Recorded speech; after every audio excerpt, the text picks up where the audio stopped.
Kakrajhore site scene করে ফেরার পথে সূর্য অস্ত যাচ্ছে। সময়টা হচ্ছে 4:30-5টা। একটু দেরি হয়ে গেছে, কিন্তু এই সময়ের প্রকৃতিটাও যেন অনবদ্য। ফিরে গিয়ে দেখি একটা দারুণ সারপ্রাইজ।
অনেক দিনের ইচ্ছা ছিল জানো, এরকম একটু আদিবাসী নাচটা সামনে থেকে দেখব।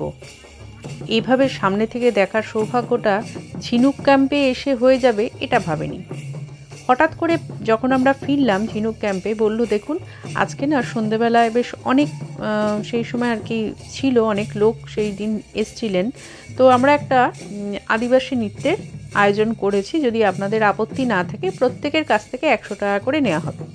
তো এটা তো আপত্তি হওয়ার কোনো জায়গায় নেই, কারণ এতটা সুযোগ এইভাবে কাছ থেকে দেখব, এটা একটা পরম সৌভাগ্য।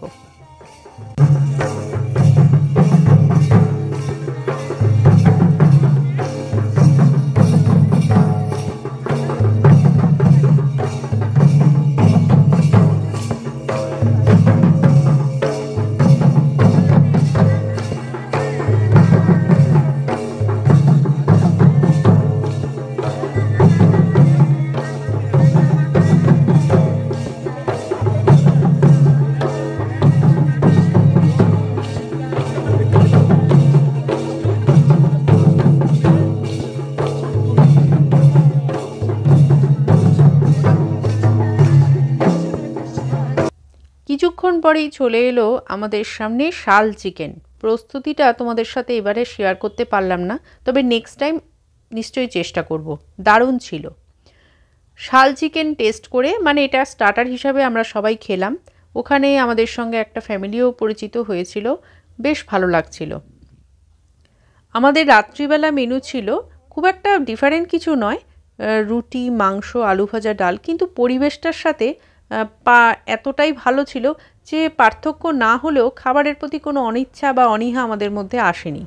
একে ঠান্ডা, তারপর দেশি চিকেনের ঝোল আর ভাত, কেন খারাপ লাগবে বলো তো?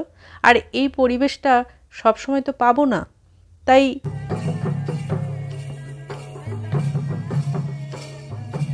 সুযোগটা হাতছাড়া করতে চাইনি। খাওয়া দাওয়ার পরেও দেখলাম আদিবাসী নৃত্যটা কন্টিনিউ চলছে। মনের মধ্যে একটা অদ্ভুত ইচ্ছা জাগলো, ভাবলাম এদের সঙ্গে পা মিলালে কেমন হয়। আর সুযোগ সবসময় আসে না, আর দেখার সৌভাগ্য সবসময় হয় না। তাই আমি আর তাথই আরেকজন মানে পরিচিত ওখানে ছিলেন, তো সবাই মিলে মোটামুটি 2-3 জন সাহস করে ওদের সঙ্গে পা মিলালাম। এতটুকু ভয় লাগেনি, বরং একটা অদ্ভুত আনন্দ হচ্ছিল, সেটা ঠিক ভাষায় প্রকাশ করা যায় না। আমার তো খুব ভালো লাগছিল, তাথইও এনজয় করছিল, আর বাকিরা সবাই চেষ্টা করছিল আমাদের সাথে জয়েন করার, কিন্তু কেউই দেখলাম না খুব একটা সাহস করে এগিয়ে এলেন। হয়তো ইতস্তত করছিলেন, কিন্তু ভালো লাগছিল।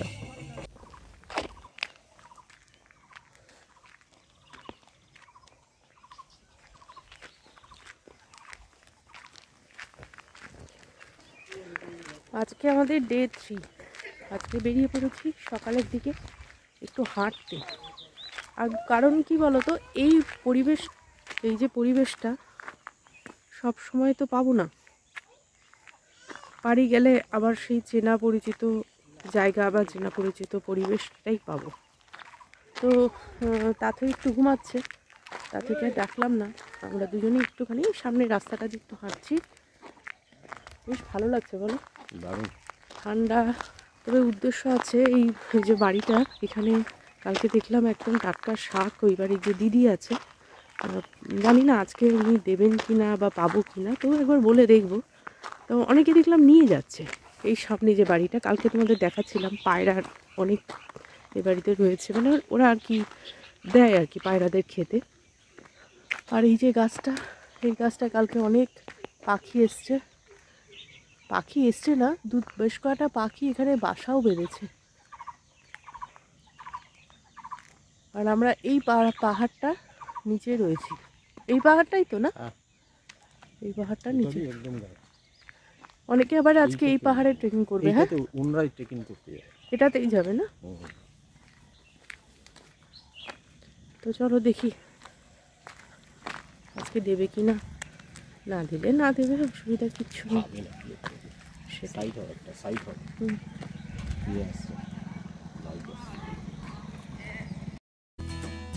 কাউকে আর না দেখতে পেয়ে ভাবলাম আর ডাকাডাকি করার দরকার নেই, সকাল অনেকটাই, হয়তো ওনারা ব্যস্ত আছেন ভেতরে অথবা পাহাড়ে গেছেন। তাই দুজনে মিলে সামনের রাস্তাটা ধরে এগোতে থাকলাম। গ্রামের রাস্তা ধরে এভাবে এগোনো, তার পাশেই দেখো পাখিগুলো উঠছে, কোথাও প্রজাপতির ঝাঁক উড়ে বেড়াচ্ছে, এ যেন একটা নৈসর্গিক শোভা। আশপাশে পাহাড়, আর কিছু জায়গায় দেখলাম সিসিটিভি ক্যামেরাও রয়েছে। ঘুরে এসে ওই রাস্তা ধরে গ্রামের ভেতর দিয়ে ঘুরে এসে দেখলাম ওই ভদ্রলোক এসে গেছেন, এই দিদির সম্ভবত ইনি হাজব্যান্ড। দিদিকে তো দেখতে পাইনি, হয়তো উনি পাহাড়ে গেছেন। তো হাজব্যান্ডটি ওখানে যে সমস্ত চাষ করেছেন তার মধ্যে ধনেপাতা, পালং শাক, আরও 2-3টে সবজি আছে। আমি মোটামুটি 3টে শাকের কথাই বলেছিলাম যে আমাকে এই 3টে দিন। তো ওনাদের ভদ্রলোক যখন দিচ্ছিলেন, ওনার বাচ্চাটা ওখানে উঠোনে বসা ছিল।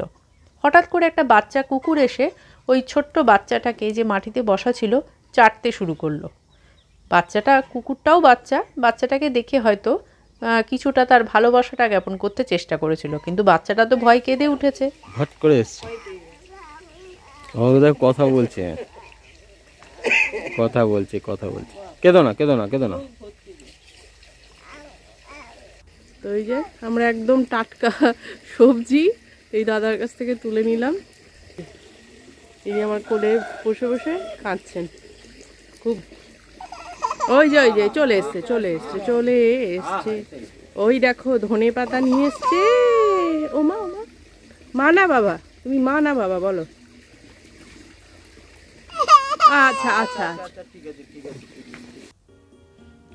শাক নিয়ে ক্যাম্পে এসে সামান্য কিছু খেয়ে আমরা বেরিয়ে পড়লাম বাড়ির উদ্দেশ্যে। ভালো তো লাগছিল না, বাড়িতে গিয়ে আবার সেই একই নিয়মে একই নীতিতে চলতে হবে, এটাই নিয়ম, এটা হওয়া উচিত। কিন্তু মাঝে মাঝে এই পরিবর্তনটা সত্যি কিন্তু প্রয়োজন। সেটা তোমরা যেভাবেই বলো, কাছাকাছি হোক কি দূরে হোক, বেড়াতে যাওয়াটার প্রয়োজন। আমরা যখন এসছিলাম তখন ঘাটশিলা হয়ে এসছিলাম ট্রেনে করে, কিন্তু যখন ফিরলাম তখন আমরা কাকড়াঝোড় থেকে বেলপাহাড়ি বাস স্ট্যান্ড, তারপর বেলপাহাড়ি থেকে ঝাড়গ্রাম থেকে খড়গপুর, তারপরে কাঁথি। এই জার্নিটা ভীষণ কষ্টের ছিল। তখন মনে হচ্ছিল কেন আমরা ঘাটশিলা হয়ে গেলাম না। যাই হোক, তোমাদেরকেও বলি, যারা তোমরা ঘাটশিলা হয়ে আসবে ভাবছো, সেটাই ঠিক। কারণ কি জানো তো, এই কাঁকড়াঝোড় থেকে বেলপাহাড়ি রাস্তাটা কিন্তু সাংঘাতিক বাজে অবস্থা, মোটেই ভালো অভিজ্ঞতা নয়। তো পথে আমরা একটু চাও খেলাম। এইভাবে আমাদের কাঁকড়াঝোড়ের নৈসর্গিক অভিজ্ঞতা শেষ হলো।